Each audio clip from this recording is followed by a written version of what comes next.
आज आपण बघणार आहोत पोहे आणि रव्याच्या बॅटरपासून बनलेले डोसे। तर ह्या मिक्सरच्या भांड्यामध्ये 200 ग्रॅम रवा आहे, 150 ग्रॅम पोहे आहेत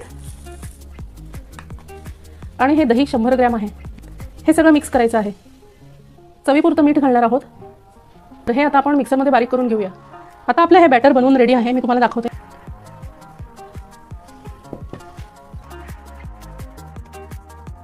आता ह्याच्यामध्ये आपल्याला अर्धा टीस्पून बेकिंग सोडा टाकायचा आहे। थोडंसं पाणी टाकायचं।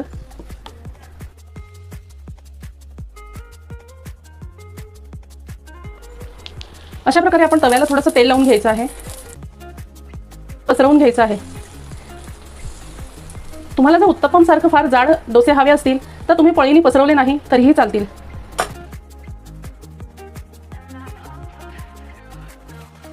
बघा तर आपले मऊ आणि लुसलुशीत रवा आणि पोह्याचे डोसे तयार आहेत।